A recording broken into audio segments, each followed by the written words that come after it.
राधे राधे। ऊपर बैठा परमात्मा प्रत्येक पाप का हिसाब रखता है। जब उस इंसान के पाप का घड़ा भर जाता है तो किसी न किसी माध्यम या अवतार से उन पाप कर्मों का हिसाब परमात्मा करता है।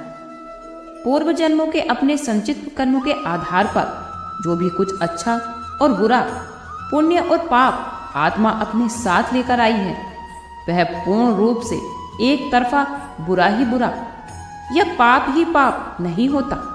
इन दोनों का पुण्य और पाप का अच्छा और बुरे का मिश्रण होता है। हाँ, इतना जरूर है कि किसी के जीवन में सही की मात्रा अधिक है तो गलत कम है, तो किसी के जीवन में गलत अधिक है और सही कम है। गलत के रास्ते पर सबसे पहला कदम हमें हमेशा खेल खेल में, हमेशा शौक में ही रखा जाता है, और जैसे ही गलत रास्ते पर चलने का पहला स्वाद छक लेता है, फिर व्यक्ति को उस रास्ते पर आगे बढ़ने से और कोई नहीं रोक सकता। वो गलत रास्ते पर चलते चलते एक से बड़ी एक, हर पिछली उपलब्धि से अगली और अधिक बड़ी उपलब्धि उस इंसान की हिम्मत बढ़ाती रहती है। गलत के बाद गलत, एक हत्या के बाद दूसरी हत्या, एक लूट के बाद एक और लूट, उसका हौसला बढ़ता जाता है। आमदनी बढ़ती रहती है, पैसा आता रहता है, ताल्लुक बढ़ते रहते हैं, प्रभाव का क्षेत्र बढ़ता रहता है। पतझड़ का होना तो प्रकृति के नियम में से एक है, तो इस पाप के घड़े का भर कर फूटना भी निश्चित ही है। और जब समय आता है तो वो फूट कर ही रहता है। अगर आपको सत्य की पहचान करनी हो तो स्वयं को जान लेना, समझ जाओगे घड़ा कहाँ और कितना भरना है और कितना खाली। मनुष्य योनि में आप पाप कर सकने में स्वतंत्र हैं, बाकी सब भोग योनि है जिसमें आप अपने बुरे कर्मों की सजा भोगनी ही पड़ेगी। यहाँ तक कि परेशान होकर आपको भोग योनि में आत्महत्या तक का अधिकार नहीं है। जो आपने किया है वो आपको भोगना ही होगा, ऐसा बिल्कुल नहीं है। घटा और गुणा का तो बिल्कुल सवाल ही नहीं है। जो भी कर्म करते हैं उनका फल हमें अवश्य ही भोगना पड़ता है। अगर हम पछतावा करें तो भी वह कर्म बना ही रहता है, ना कि घटता है, क्योंकि कर्म एक बार हुआ तो वह भुगतना ही पड़ेगा। यह नहीं कि हम एक पाप कर्म कर दें और फिर हम एक पुण्य कर्म कर दें। हमें ऐसा लगता है कि हिसाब किताब बराबर हो गया, लेकिन ऐसा बिल्कुल नहीं होता। अगर हमने कभी किसी का गला काटा है और वहीं दूसरी तरफ अगर हमने किसी का जीवन बचा दिया, तो क्या ये हिसाब किताब बराबर हो गया? बिल्कुल नहीं। जिसका हमने गला काटा है उसका फल हमें भोगना ही पड़ेगा। एक दिन हमारा भी गला कटेगा। और जिसको हमने जीवन दान दिया है तो उसके बदले हमें जीवन दान भी मिलेगा, लेकिन फल चाहे वो अच्छा हो या फिर बुरा, वो तो भुगतना ही पड़ता है। इसलिए हमें हमेशा अच्छे और शुभ कर्म ही करने चाहिए। पापी जब पाप कर्म करके बचता है तो उसे ऐसा लगने लगता है कि उसे दंड देने वाला कोई नहीं है, लेकिन ईश्वर तो प्रत्येक पाप का हिसाब रखते हैं। जब हमारे पाप का घड़ा भरने लगता है तो किसी न किसी माध्यम के द्वारा हमारा पाप कर्म हमें भोगना ही पड़ता है। कुछ लोग अहंकार बस पाप कर्म करते रहते हैं और खुश भी रहते हैं, अभिमान में रहते हैं। ये देखकर लोग कहते हैं कलयुग है भाई, लेकिन ऐसा नहीं है।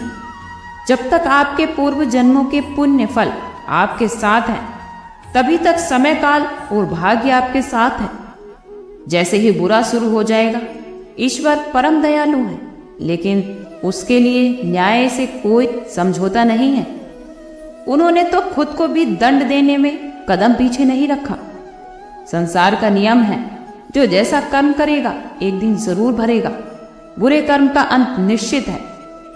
एक दिन और वही दिन पाप के घड़े के भरने की कहावत वाला दिन है। रावण, दुर्योधन, होलिका, हिरण्यकश्यप, कंस आदि इसके उदाहरण हैं। कूटनीति और अर्थशास्त्र के महान ज्ञानी आचार्य चाणक्य बताते हैं कि यह कोई जरूरी नहीं है कि मनुष्य केवल अपने ही पापों का कर्म भोगे। कई बार तो वो दूसरों के द्वारा किए गए पापों की सजा को भी भोगता है। अब आप महाभारत के युद्ध को ही देख लीजिए, जब कौरवों और पांडवों का युद्ध अंतिम चरण पर था। कौरव सेना के लगभग सभी महारथी पांडवों के हाथों पराजित हो चुके थे। भीष्म पितामह बाणों की सैया पर लेटे थे। उस समय एक दिन युद्ध विराम के बाद सभी पांडव और द्रौपदी भीष्म पिता से मिलने पहुंचे। पांचों पांडवों का नियम था कि वो रोज रात्रि में भीष्म पितामह से मिलने के लिए जाते थे। भीष्म पांडवों को धर्म और अधर्म की, नीतियों की और ज्ञान की बातें बता रहे थे।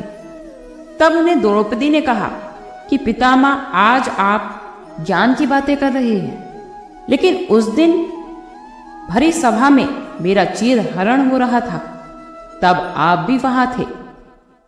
तब आपका ज्ञान कहाँ गया था? आप उस समय चुप क्यों रहे? मेरी मदद क्यों नहीं की? आपके सामने अधर्म हो रहा था, लेकिन आप कुछ क्यों नहीं कर रहे थे? तब भीष्म पितामह ने कहा, पुत्री, मैं जानता था एक दिन मुझे इन सवालों के जवाब देने ही पड़ेंगे। जिस दिन ये अधर्म हो रहा था, उस दिन भी मेरे मन में यही प्रश्न चल रहा था। उस समय मैं दुर्योधन का दिया अन्न खा रहा था, वह अन्न जो पाप कर्मों में कमाया हुआ था। ऐसा अन्न खाने की वजह से मेरा मन मस्तिष्क उस दुर्योधन के अधीन हो गया था।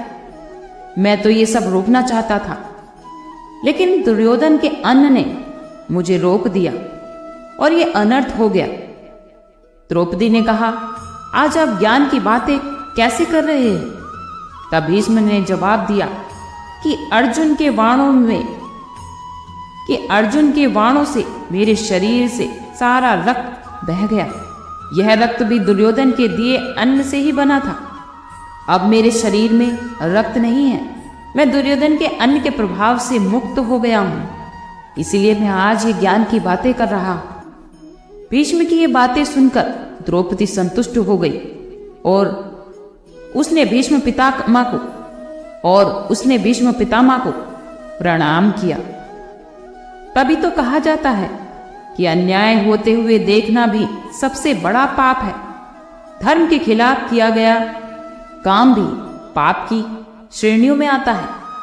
जो चीजें आपके धर्म में वर्जित बताई गई हैं, यदि आप उसे जानबूझकर करते हैं तो आप निश्चित रूप से पाप के भागीदार बनते हैं। जिस प्रकार एक पेटी में रखा एक सड़ा हुआ आम बाकी सभी आमों को खराब कर देता है, उसी प्रकार एक पापी व्यक्ति के साथ रहने वाला मनुष्य भी पाप का भागीदार हो जाता है।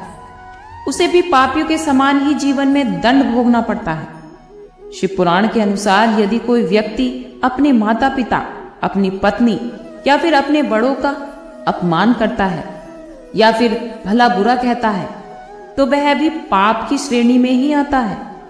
जब मनुष्य खुद के स्वार्थ के लिए दूसरे को हानि पहुंचाता है, तो वह भी स्वार्थी इंसान कहलाता है और स्वार्थी को पाप का सबसे अच्छा साथी माना गया है। पौराणिक कथाओं के अनुसार राजा उग्रसेन द्वापर के अंत में मथुरा पर राज किया करते थे। उनकी 2 संतान थी, कंस और देवकी। कंस ने अपने पिता से बलपूर्वक उनका सिंहासन उनसे छीन लिया और उन्हें जेल में कैद कर दिया। बहन देवकी का विवाह उसने यादव कुल के वासुदेव के साथ कराया। पर कहते हैं ना, विनाश काले विपरीत बुद्धि। कंस का भी अब अंत समय आने वाला था। उससे पहले वह अपना काल खुद ही बुला बैठा। कहते हैं बहन देवकी की विदाई के समय जब कंस उसे ससुराल छोड़ने साथ जा रहा था, तब आकाशवाणी हुई जिसमें कहा गया, कंस, जिस देवकी को तू बड़े प्रेम से विदा कर रहा है, उसका 8वां पुत्र तेरा संहार करेगा। यह सुनते ही कंस क्रोधित हो उठा और उसने सोचा कि क्यों ना मैं अपनी बहन की हत्या कर दूं। ना वो होगी और ना ही उसकी संतान जो मेरा संहार करेगी। कंस अपनी बहन देवकी को मारने के लिए तैयार हो गया, लेकिन जैसे ही वो आगे बढ़ने लगा, देवकी के पति वासुदेव ने हाथ जोड़कर कंस से विनती की और कहा कि तुम्हें उसकी 8वीं संतान से भय है, देवकी से तो कोई भय नहीं है। जैसे ही देवकी की 8वीं संतान जन्म लेगी, हम उसे तुम्हें सौंप देंगे। तब कंस ने वासुदेव की यह प्रार्थना स्वीकार कर ली, लेकिन उन्हें जेल में डाल दिया। कारागार में बंद देवकी अपने पति के साथ दुखी रहने लगी। तत्काल नारद प्रकट हुए और उन्होंने कंस से कहा कि तुम्हारी बहन देवकी का 8वां गर्भ कौन सा होगा, यह तुम्हें कैसे पता चलेगा? गिनती प्रथम गर्भ से शुरू होगी या अंतिम गर्भ से? कंस को नारद की यह बात ने गंभीर सोच में डाल दिया। तब कंस ने फैसला किया कि उसकी बहन की जो भी संतान होगी वो उसे मार देगा।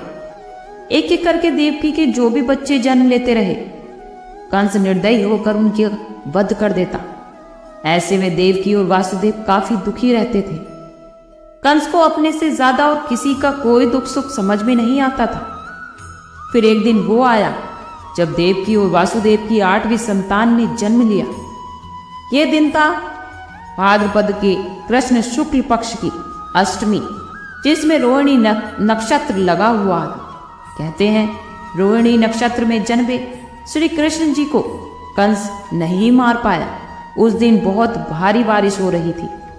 वासुदेव ने नन्हे से कृष्ण को टोकरी में लिटाया और अपने सर पर रखकर गोकुल चल दिए।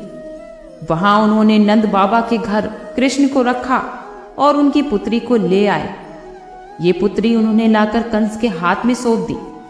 कंस ने जब उस कन्या को मारना चाहा तो वह कंस के हाथ से छूट आकाश में उड़ गई और देवी का रूप धारण कर लिया और बोली, मुझे मारने से क्या लाभ मिलेगा? तेरा शत्रु तो गोकुल पहुंच चुका है। कंस को जैसे ही ये ज्ञात हुआ, वो तो व्याकुल हो गया। उसने कृष्ण को मारने के लिए कई दैत्य भेजे, लेकिन बालक रूप कृष्ण तो मायावी थे। उनके अलौकिक माया से एक एक कर सभी दैत्यों का संहार हो गया। फिर एक दिन ऐसा भी आया जब श्री कृष्ण ने 11 साल की उम्र में ही कंस का संहार कर दिया। कृष्ण ने अपने माता पिता को जेल से छुड़वाया।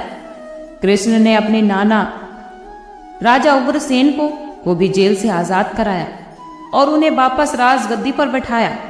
तभी तो कहा जाता है कि मानव जीवन में कर्मों को गति प्रदान करते हुए हम जीवन में किए गए कर्मों को अच्छे या फिर बुरे में विभक्त करते हैं, जो पाप और पुण्य कहलाते हैं। अच्छे कर्मों से पुण्य और बुरे कर्मों से पाप का घड़ा भरता है और ये दोनों मानव मन के भाव से ही उत्पन्न होते हैं। जिस प्रकार देव कर्म और दानव कर्म होते हैं, जिस प्रकार सुख दुख का अनुभव होता है, उसी प्रकार पाप और पुण्य भी मन के भाव हैं। आमतौर पर अगर बात की जाए तो जो काम खुलेआम किया जाए वह पुण्य है और जो काम छिपकर किया जाए वही पाप। इसीलिए तो कहते हैं कि हमेशा सत्कर्म ही करने चाहिए। हमेशा हर व्यक्ति को यही कोशिश करनी चाहिए कि वो कोई भी गलत कार्य ना करे। आज के लिए इतना ही। कल फिर मिलते हैं एक नई वीडियो के साथ। खुश रहिए, स्वस्थ रहिए।